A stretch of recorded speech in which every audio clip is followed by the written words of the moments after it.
Dans la Caraïbe, à Grenade, 7 descendants d'une riche famille britannique ont présenté leurs excuses pour le rôle joué par leurs ancêtres lors de la traite négrière et de l'esclavage. La famille va contribuer à la création d'un fonds d'un peu plus de 110 000 €. Kelly Pujard. Au peuple de Grenade, nous, la famille Trevelyan, nous voulons présenter nos excuses pour les actions de tous nos ancêtres qui ont mis vos ancêtres en esclavage. Une descendante de propriétaires d'esclaves qui rejette au nom de sa famille les actions de ses aïeux dans une lettre rendue publique.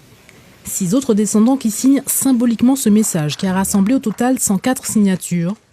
Un geste et un courage salués ce lundi par le Premier ministre de Grenade. J'accepte les excuses au nom du peuple de Grenade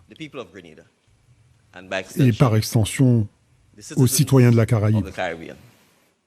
Laura Trevelyan est journaliste et correspondante de la BBC aux États-Unis.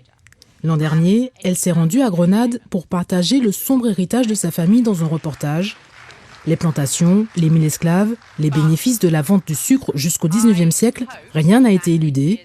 Un passé qu'elle veut réparer en offrant plus de 110 000 € à l'Université des West Indies.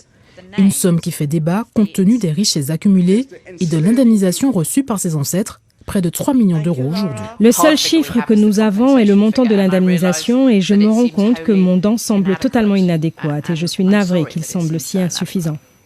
Pour la communauté des Caraïbes, la CARICOM et le comité des réparations de Grenade, l'initiative de cette famille britannique est un premier pas. Les excuses et l'engagement financier de Laura Trevelyan et sa famille doivent servir d'appel aux autres familles, institutions et gouvernements en Europe pour reconnaître leurs torts, s'excuser et s'engager à réparer les torts causés à nos ancêtres.